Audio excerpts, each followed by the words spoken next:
आज हम लोग एक ऐसे इन्फेक्शन के बारे में बात करेंगे जिससे संसार का शायद ही कोई व्यक्ति उससे बचा हो और वो इन्फेक्शन उसको ना हुआ हो। तो ये जान करके बहुत आश्चर्य होगा कि कोई ऐसी भी बीमारी है क्या कि जिसमें कोई भी व्यक्ति इस वर्ड का बचना मतलब उस इन्फेक्शन से मुश्किल हो। हाँ, मतलब ऐसा एक इन्फेक्शन है, उसका नाम होता है हर्पीस सिम्प्लेक्स वायरस, HSV उसे बोला जाता है। तो जो HSV इन्फेक्शन है ये बहुत ही ज़्यादा कॉमन इन्फेक्शन है। अब ये समझ सकते हैं कि इन्फेक्शन होना दूसरी बात है और इन्फेक्शन की वजह से लक्षण आना दूसरी बात है। तो HSV के इन्फेक्शन से बहुत ही ज़्यादा मात्रा में लोग उससे इन्फेक्टेड हैं, लेकिन जो उसका लक्षण है वो भी लगभग 1/3 लोगों में कभी न कभी जीवन में जरूर देखने को मिल जाता है, जितनी भी दुनिया की आबादी है। मतलब आप ये समझ सकते हैं कि यदि लगभग 8 अरब आबादी दुनिया की है तो उसमें से लगभग 2.5 से 3 करोड़ लोगों में लक्षण कभी न कभी जिंदगी में 2.5 से 3 अरब लोगों में लक्षण कभी न कभी जिंदगी में जरूर देखने को मिल जाता है। और इन्फेक्शन उससे भी ज़्यादा लोगों में है। मतलब ऐसे मान सकते हैं कि 5, 7, 6 अरब लोग इस इन्फेक्शन से कभी न कभी होकर के गुजरे होते हैं। तो जो हर्पीज वायरस होता है वो 2 तरह का वायरस होता है, herpes simplex virus 1 and herpes simplex virus 2। तो जो हर्पीज सिम्प्लेक्स वायरस 1 है, HSV1, वो मुंह के आसपास के एरिया को ज़्यादा इन्फेक्ट करता है, और HSV2 जो होता है वो जेनाइटल्स, जननांग जो होते हैं उसके आसपास के एरिया को ज़्यादा इन्फेक्ट करता है। लेकिन इसका ये मतलब नहीं है कि HSV2 ओरल को नहीं इन्फेक्ट कर सकता है और HSV1 नीचे नहीं इन्फेक्ट कर सकता है। मतलब HSV2 मुंह के आसपास के एरिया को भी इन्फेक्ट कर सकता है, इसी तरह से HSV1 जेनाइटल की स्किन को भी अफेक्ट कर सकता है। तो इस बीमारी में आखिर लक्षण क्या होते हैं? तो हर्पीस सिम्प्लेक्स वायरस 1 को कोल्ड सोर, फीवर, ब्लिस्टर के नाम से भी काफ़ी लोग जानते हैं।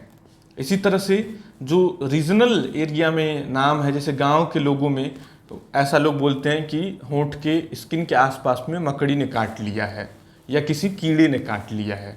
तो इस तरह से भी लोग इसके बारे में बहुत ही ज़्यादा फेमिलियर होते हैं, लेकिन वो ये नहीं जानते हैं कि ये एक वायरस से होने वाला इन्फेक्शन है। मतलब ये एक ऐसा इन्फेक्शन है जो एक व्यक्ति से दूसरे व्यक्ति में आसानी से फैल सकता है। तो जो इसका सबसे मुख्य लक्षण ये होता है कि व्यक्ति को छोटे छोटे, बहुत ही छोटे छोटे, मतलब 1 mm से 2 mm के पानी भरे हुए ब्लिस्टर्स और क्लोजली एग्रीगेटेड, मतलब एक साथ ही 4, 5, 6 दाने, पानी भरे हुए दाने एक ही एरिया में या 2 एरिया में देखने को मिल जाता है मुंह के आसपास की स्किन पे। तो इनको टिपिकली जो इसका क्लिनिकल डिस्क्रिप्शन बोला जाता है, क्लोजली एग्रीगेटेड स्मॉल वेसिकल्स। और ये जो ब्लिस्टर्स होते हैं वो या तो हल्की सी रेड स्किन पर, बेस जो होता है उनका हल्का सा इन्फ्लेम्ड, कभी कभी बहुत ही ज़्यादा इन्फ्लेम्ड स्किन भी देखने को होता है। इसमें व्यक्ति को दर्द, जलन, टिंगलिंग, इरिटेशन, डिस्कम्फर्ट, इस तरह के दर्द, ये सब लक्षण देखने को मिलता है। और बाद में यही जो ब्लिस्टर्स बने हैं, छोटे छोटे जो वेसिकल्स बने हैं, ये पस वाले दानों में भी कन्वर्ट हो सकते हैं, मतलब पस्ट्यूल बन सकता है, और ये फूट करके पॉलीसाइक्लिक घाव भी बना सकता है, मतलब ऐसे ऐसे रिंग जैसे घाव भी बना सकता है। और इसके साथ में व्यक्ति को बुखार भी देखने को मिलता है 1-2 दिन के लिए। कई बार बुखार पहले आता है और छाले बाद में आते हैं, तो इसको इसीलिए फीवर ब्लिस्टर भी बोला जाता है। तो काफ़ी लोगों को ये लगता है कि बुखार आने की वजह से उनको ये छाले हो गए। मतलब काफ़ी लोग इसको अलग अलग बीमारी के तौर पर जोड़ के देखते हैं, मतलब बुखार हुआ तो उसकी वजह से छाले आ गए। उन्हें ये नहीं जानकारी होती है कि ये सारा एक ही वायरस का मैनिफेस्टेशन है। इसके अलावा गिल्टियाँ सूज सकती हैं आसपास की, शरीर में दर्द हो सकता है, भूख की कमी हो सकती है, मन थका थका लग सकता है, जिसे मैलेस बोला जाता है, बीमार से आपको महसूस होगा। तो ये सब सारे लक्षण होते हैं हर्पीस के। कभी कभी ये सब सिम्टम्स बहुत ही ज़्यादा हो सकते हैं। तो इसके लक्षण की यदि बात की जाए तो इसको दो पार्ट में हम लोग डिवाइड करेंगे। एक तो प्राइमरी हर्पीज इन्फेक्शन और दूसरा होगा सेकेंडरी हर्पीज इन्फेक्शन या रिकरेंट हर्पीज इन्फेक्शन। तो जो प्राइमरी इन्फेक्शन होता है, जब व्यक्ति को पहली बार ये इन्फेक्शन होता है तो उस समय जो लक्षण होते हैं वो काफ़ी तेज गति के होते हैं, मतलब तीव्रता से होते हैं। मतलब बुखार ज़्यादा आएगा, घाव जो बनेगा वो ज़्यादा दिन लेगा घाव भरने में, मतलब 1 हफ्ते से 2 हफ्ते, कभी कभी 4 से 6 हफ्ते भी ले सकता है जो घाव मुंह के आसपास बनेंगे।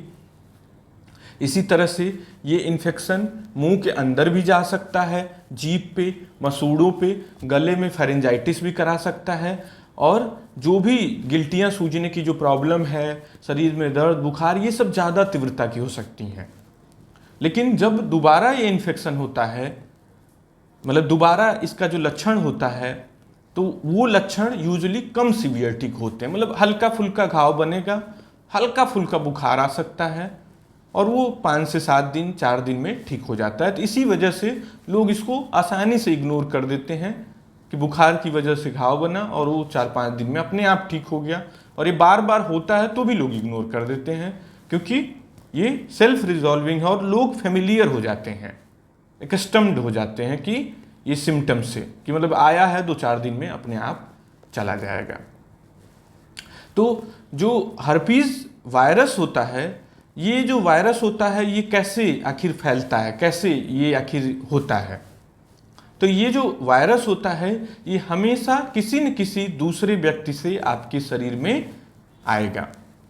तो ये कैसे फैल सकता है? तो जो बॉडी के सिक्रीशन होते हैं, मतलब जो शरीर के द्रव्य पदार्थ हैं, जैसे लार है, जैसे जो यूरिन के रास्ते से जो सिक्रीशंस हैं, जो जेनाइटल जननांगों के जो सिक्रीशंस हैं, ये सब जो बॉडी के सिक्रीशंस हैं उनके कांटेक्ट में आने से आपको हर्पीज वायरस हो सकता है। तो जैसे किस लोग करते हैं होंठों पे, तो उससे वायरस ट्रांसमिट हो सकता है यदि उस व्यक्ति को हर्पीज इन्फेक्शन हो। तो जैसे किसी ने होंठ पे किया या गाल पे किया तो जो प्राइमरी इन्फेक्शन है यहाँ से शुरू हो सकता है।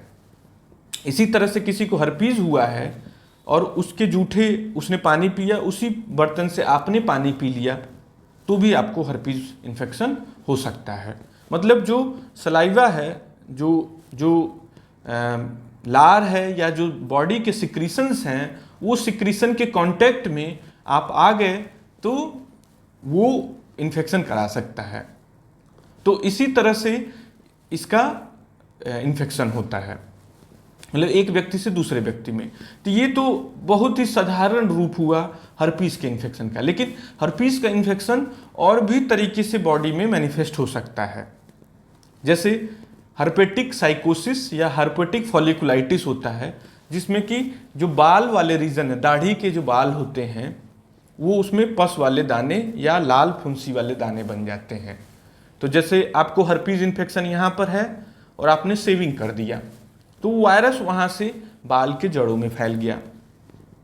इसी तरह से बहुत सारे मुक्केबाजों में देखने को मिलता है, तो उसे बोला जाता है हर्पीज ग्लैडियोटोरम। तो जैसे उनके हाथ पे मिल सकता है, जैसे मुक्केबाजी कर रहे हैं, किसी को हर्पीज हुआ है तो हाथ लगा तो यहाँ पर वायरस इनोकुलेट हो गया, हर्पीज इन्फेक्शन हो गया।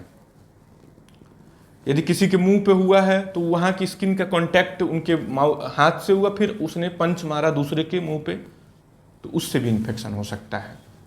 इसी तरह से हर्पेटिक विटलॉ होता है, इसमें डॉक्टर्स की उंगली पर हर्पीज, जैसे कि हर्पीज के पेशेंट को एग्जामिन कर रहा है डॉक्टर और उसने प्रोटेक्शन नहीं लिया एग्जामिनेशन करने के दौरान, मतलब डायरेक्टली स्किन को छुआ, तो उंगलियों पर भी हर्पीज वायरस जा सकता है। इसी तरह से जो जेनाइटल्स के आसपास हर्पीज होते हैं, जैसे लिंग पर हो सकता है हर्पीज, या फिर महिलाओं में जो वल्वा होता है, योनि होता है, उसके मुंह पे इन्फेक्शन हो सकता है। तो जो जेनाइटल हर्पीज होता है वो साधारणतः सेक्सुअली ट्रांसमिटेड होता है, सेक्स की वजह से वो ट्रांसमिट होता है।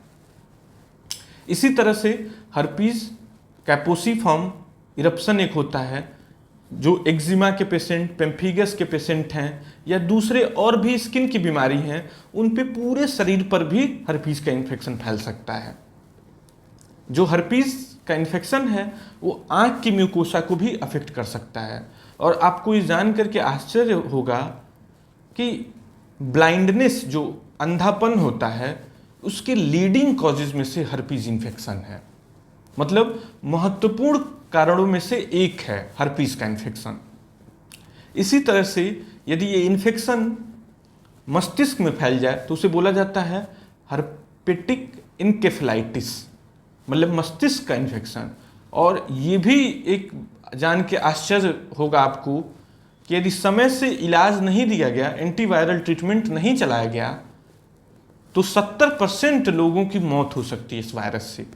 इतना साधारण सा इन्फेक्शन जो कि लगभग सभी लोग उससे होकर के कभी न कभी जीवन में गुजरते हैं, और वो इन्फेक्शन व्यक्ति का जान भी ले सकता है।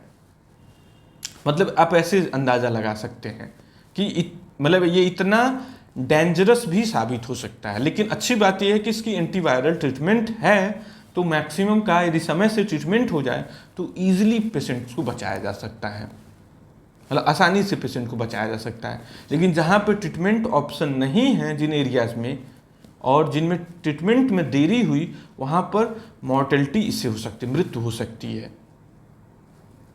तो हर्पीज इनकेफेलाइटिस ऐसे साधारणतः किसी को भी नहीं हो सकता है। ये देखा गया कि जो लोग ज़्यादा इम्यूनो कॉम्प्रोमाइज्ड हैं, जिनकी इम्यूनिटी वीक है, इम्यूनिटी कॉम्प्रोमाइज्ड है, उन लोगों में ही हर्पीज का जो मस्तिष्क का इन्फेक्शन है वो देखा जाता है। तो ये सब सारे हर्पीज के क्लिनिकल सिम्टम्स थे। लेकिन अभी हम लोग ज़्यादा फोकस कर रहे हैं कि मुंह के आसपास होने वाले इन्फेक्शन में, मतलब स्किन में जो इन्फेक्शन देखने को मिलता है। तो स्किन का इन्फेक्शन जो है बहुत ही कॉमन है, और इसका लक्षण 1/3 लोगों में देखने को मिलता है। मतलब आप ये समझ सकते हैं कि दुनिया में 8 अरब आबादी है, तो उसमें से 2.5 से 3 अरब लोगों को इन्फेक्शन होता है। और ये चूंकि सेल्फ लिमिटिंग होता है, तो लोग इसको आसानी से इग्नोर कर देते हैं, ट्रीटमेंट सीख नहीं करते हैं। जब एक बार वायरस आपकी स्किन पे बैठ गया, मतलब जैसे प्राइमरी इन्फेक्शन हुआ, जैसे आपने किसी हर्पीज वाले पेशेंट का जूठे बर्तन का पानी पी लिया, तो आपके होंठ पर वायरस बैठ गया। अब वायरस जो है स्किन में मल्टीप्लाई करना शुरू करेगा। तो ये 3 से लेकर के 7 दिन में यूजुअली लक्षण पैदा करता है, और कभी कभी 15 दिन भी ले सकता है अनयूजुअल सर्कमस्टेंसेस में। यहाँ से ये इन्फेक्शन वायरस जो होता है रेट्रोग्रेड मैनर में ट्रेवल करता है, और जो डॉर्सल रूट गैंग्लिया होती है नर्व्स की, वहाँ पर जाकर के ये बैठ जाता है। और बीच बीच में थोड़े थोड़े समय पे, थोड़े थोड़े अंतराल पर ये रीएक्टिवेट हो सकता है, और फिर से वहीं पर जहाँ पे हुआ था या आसपास की स्किन पर उसी तरह के लक्षण, लेकिन कम तीव्रता के साथ में, मतलब उतनी सीवियरिटी नहीं जितना पहली बार लक्षण पैदा हुआ था। तो कम लक्षण के साथ में ये इन्फेक्शन दोबारा पैदा करता है। तो ये दोबारा कब एक्टिव हो सकता है? तो जब जब बॉडी में स्ट्रेस रिस्पॉन्स पैदा हो, जैसे आपने अच्छे से नींद ना ली हो, आपकी इम्यूनिटी कंप्रोमाइज्ड हो, या फिर आप किसी इम्यूनिटी कंप्रोमाइज करने वाली दवाई पर हैं, मानसिक तनाव की अवस्था में हैं, कोई फिजिकल स्ट्रेस, जैसे अचानक कोई बहुत ज़्यादा मेहनत वाला आपने काम कर दिया, तो कोई भी स्ट्रेस रिस्पॉन्स वायरस को फिर से ट्रिगर कर देता है और वायरस फिर से लक्षण पैदा कर देता है। तो ये जो लक्षण होते हैं अधिकांश केसेस में ब्लिस्टर्स के तौर पर आते हैं, लेकिन कभी कभी बहुत ही सटल सिम्टम्स होते हैं, जैसे कि बार बार होंठ फट जाना एक एरिया का। और ये भी ध्यान देने वाली बात है कि ये जो सिम्टम्स हैं इसके पहले प्रोड्रोम होता है। जो जिन पेशेंट्स में बार बार ये इन्फेक्शन होता है उनमें से काफ़ी पेशेंट ये बता सकते हैं कि उनको ये इन्फेक्शन के लक्षण आने वाला है। ये भी बहुत इंटरेस्टिंग बात है। मतलब मरीज को जहां पर इन्फेक्शन के लक्षण इन्फेक्शन पैदा होने वाला, जैसे यहाँ पर यदि इन्फेक्शन उसके छाले बनने वाले हैं तो उसको 24 घंटा से लेके 72 घंटा पहले इस एरिया में खुजली होने लगेगी, जलन होने लगेगा, डिस्कम्फर्ट होने लगेगा, अजीब सा महसूस होने लगेगा। बाहर से स्किन एकदम नॉर्मल दिखेगी लेकिन उसको हल्की खुजली, जलन, इरिटेशन महसूस होने लगता है। फिर 24 से 72 घंटा के बाद यहाँ पर छाले बन जाते हैं। तो पेशेंट को पहले ही पता चल जाता है कि हाँ अब मुझे यहाँ पर वो बुखार वाला छाला बनेगा, तो उन्हें पहले ही पेशेंट को पता चल जाता है। तो ये सब सिम्टम्स हर्पीस के थे। बच्चों में कभी कभी ये मुंह में इन्फेक्शन फैल सकता है, मतलब मसूड़े, जीभ, गले में भी कभी कभी इन्फेक्शन फैल सकता है। बड़ों में भी कभी कभी फैल जाता है इस तरह का इन्फेक्शन। तो इसकी जो नेक्स्ट प्रश्न उठता है कि आखिर इसकी डायग्नोसिस कैसे की जाए, मतलब इसको कैसे पता किया जाए कि ये हर्पीज ही मुझे हुआ है। तो बहुत ही स्ट्रेट फॉरवर्ड इसके लक्षण होते हैं, जो अभी हमने लक्षण की बात की। तो थोड़े से भी आप इन लक्षणों पर ध्यान देंगे तो आप आसानी से पता कर लेंगे कि आपको हर्पीज की प्रॉब्लम बार बार हो रही है। यदि आपको कन्फ्यूजन हो तो आप अपने डॉक्टर से मिल करके इसकी डायग्नोसिस करा सकते हैं। डॉक्टर के लिए डायग्नोसिस जो होती है बहुत इजी होती है।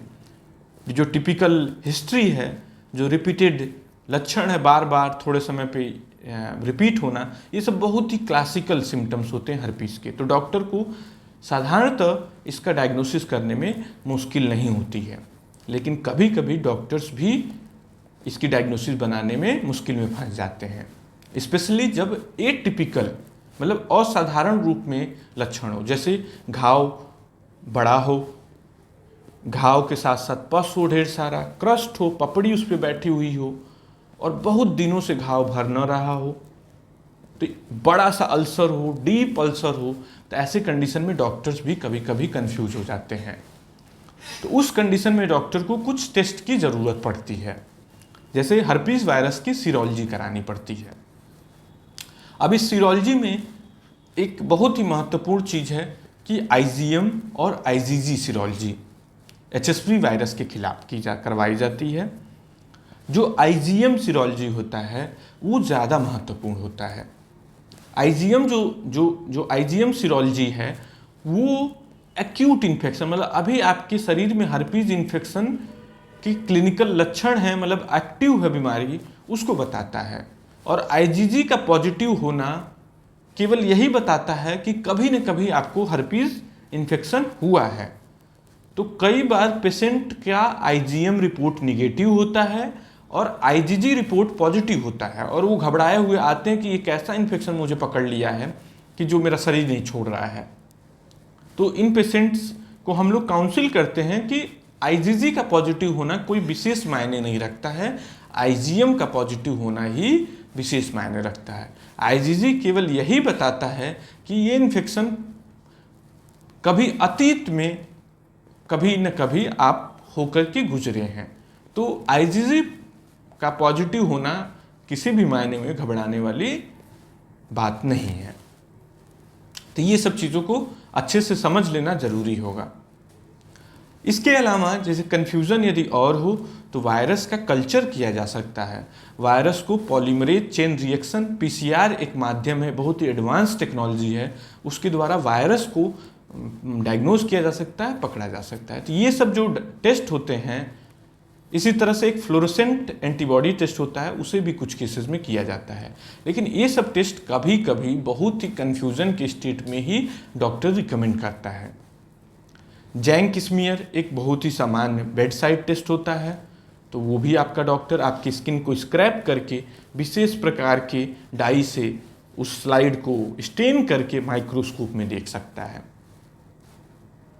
तो इसी तरह से स्किन बायोप्सी भी कभी कभी रिकमेंड की जाती है, मतलब स्किन का छोटा सा टुकड़ा काट करके उसे जांच के लिए भेजा जाता है और उसे माइक्रोस्कोप में देखा जाता है। तो ये सब टेस्ट यूजुअली नहीं डॉक्टर आपका एडवाइस करेगा, कुछ विशेष सर्कमस्टांसेस में ही आपका डॉक्टर एडवाइस करता है।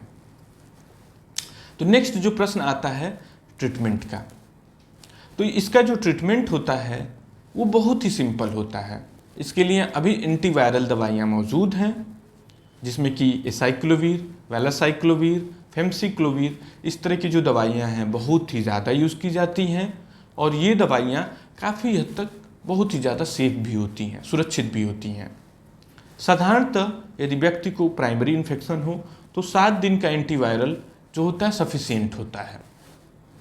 लेकिन यदि आपको बार बार हर्पीस का इन्फेक्शन हो रहा है तो उस कंडीशन में आपको लंबे समय तक भी एंटीवायरल मेडिसिन लेने की ज़रूरत पड़ सकती है, जैसे कि 6 महीने तक या साल भर तक भी आपको एंटीवायरल दवाई लेनी पड़ सकती है। लेकिन अब ये जो ड्यूरेशन है ये आपका डॉक्टर डिसाइड करेगा। जो साधारण गाइडलाइन होती है कि यदि साल भर में आपको 6 बार से ज़्यादा, 6 या 6 बार से ज़्यादा यदि आपका इन्फेक्शन रिपीट किया, मतलब 6 बार छाले बने थोड़े थोड़े दिन के गैप पर, तो उस कंडीशन में सप्रेसिव थेरेपी चलाई जाती है 6 महीने के लिए या फिर साल भर के लिए। कुछ गाइडलाइंस इसे 10 बार या 10 बार से ज़्यादा पर भी कंसीडर करती हैं एंटीवायरल सप्रेसिव थेरेपी, और कुछ 6 या 6 बार से ज़्यादा पे, और ये ड्यूरेशन 6 महीने से साल भर तक हो सकती है। कुछ लोगों के ये प्रश्न होता है कि क्या एंटीवायरल क्रीम्स इसमें इफेक्टिव हैं? तो जो एंटीवायरल क्रीम्स हैं जैसे एसाइक्लोविर क्रीम काफ़ी डॉक्टर्स, काफ़ी फिजिशियन इस्तेमाल में ले आते हैं, लेकिन ये समझ लेने वाली बात है कि एंटीवायरल क्रीम्स का जो यूटिलिटी है वो बहुत ही ज़्यादा लिमिटेड है, मतलब वो बहुत ज़्यादा कारगर नहीं है। यदि पहले दिन से ही आपने एंटीवायरल क्रीम लगाना शुरू कर दिया तो लक्षण को के जो ड्यूरेशन है, जैसे आपको 7 दिन परेशानी से गुजरना था, तो ऐसा हो सकता है कि वो 1-2 दिन आपकी परेशानी को कम कर दे, लेकिन बहुत ज़्यादा उपयोगी नहीं पाया गया है रिसर्च में। अब कुछ रिसर्च तो ऐसा भी मानते हैं कि एंटीवायरल क्रीम्स जो लगाने वाली क्रीम्स हैं उनकी कोई उपयोगिता नहीं है, मतलब वो टोटली यूजलेस हैं। नेक्स्ट, काफ़ी प्रश्न स्पेशली जेनाइटल हर्पीस के केस में एक प्रश्न जो कि कॉमनली पूछा जाता है कि क्या हर्पीस वायरस से हमेशा के लिए, परमानेंटली के लिए शरीर से मुक्ति पाई जा सकती है कि नहीं पाई जा सकती है? तो इसका सीधा सा उत्तर है नहीं।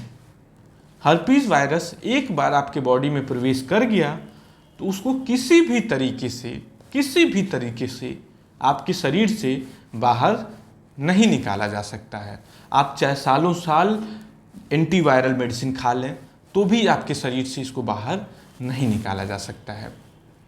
लेकिन इससे बिल्कुल भी घबराने वाली बात नहीं है, क्योंकि हर्पीस वायरस जो है ऑलमोस्ट सभी लोगों को इन्फेक्ट करता है।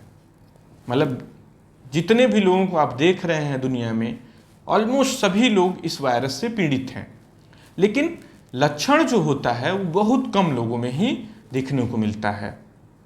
और वायरस जो होता है आपके नर्व्स में, स्पाइनल जो नर्व होती है, डॉर्सल रूट गैंग्लिया, वहाँ पर चुपचाप सोया रहता है, और कुछ लोगों में तो एक पूरे जीवन काल में 1 बार या 2 बार ही लक्षण पैदा करके दोबारा कभी नहीं अपीयर होता है। तो इसलिए इस इंफॉर्मेशन के बाद आपको घबराना नहीं है कि हर्पीस वायरस मुझे हो गया तो ये निकल नहीं रहा है तो मुझे इस बात पे चिंतित होना चाहिए। ये बिल्कुल ही गलत चिंता है, गलत वो है। यदि बार बार लक्षण आपको हर्पीस का पैदा हो रहा है तो उस कंडीशन में आप अपने डॉक्टर से मिल लें, उसका इलाज करा लें, और जो सप्रेसिव थेरेपी होती है, जो एसाइक्लोविर या वेलासाइक्लोविर की जो सप्रेसिव थेरेपी दी जाती है, तो उससे अधिकांश पेशेंट्स में बहुत ही पॉजिटिव इम्पैक्ट आता है। मतलब कि जो 6 बार, 10 बार, 12 बार लक्षण पैदा हो जा रहे थे साल भर में, वो या तो ख़त्म हो जाते हैं या फिर कभी कभार ये हर्पीस का लक्षण वापस आता है, तो उस कंडीशन में फिर 5 दिन 7 दिन की दवाई चल जाती है और आपको उससे मुक्ति मिल जाएगी। तो हर्पीस से बिल्कुल घबराएं न, ज़रूरत पड़ने पे बिल्कुल टाइमली ट्रीटमेंट लें। अच्छा, एक और महत्वपूर्ण चीज़ समझ लेने वाली बात है कि कई बार हर्पीस वायरस की जब बात होती है तो लोग हर्पीस जोस्टर नाम के वायरस से भी कंफ्यूज हो जाते हैं। तो हर्पीस जोस्टर वायरस जो है वो हर्पीस सिम्प्लेक्स वायरस से अलग है। तो हर्पीस जोस्टर वायरस जो होता है वो एक अधेड़ी नाम की बीमारी को पैदा करता है। जिसमें दर्द वाले ब्लिस्टर्स शरीर में ऐसे एक सेगमेंट में पैदा होते हैं, बहुत ही पीड़ादायी कंडीशन होती है वो। तो उससे कंफ्यूज नहीं होना है आपको। हर्पीज जोस्टर का जो लक्षण है, जो वायरस है वो अलग है, हर्पीज सिम्प्लेक्स का वायरस अलग है और हर्पीज सिम्प्लेक्स का जो लक्षण है वो भी अलग है।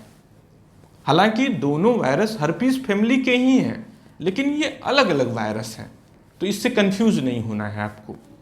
तो जो हर्पीज का पेन, हर्पीज जोस्टर का जो पेन होता है वो बहुत ही ट्रबलिंग और डिस्टर्बिंग होता है।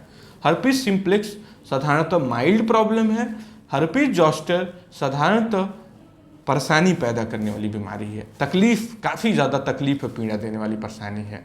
हालांकि दोनों परेशानी का अच्छे से इलाज है, तो इससे बिल्कुल भी ना घबराएं और इसका टाइमली ट्रीटमेंट करवाएं। Thank you.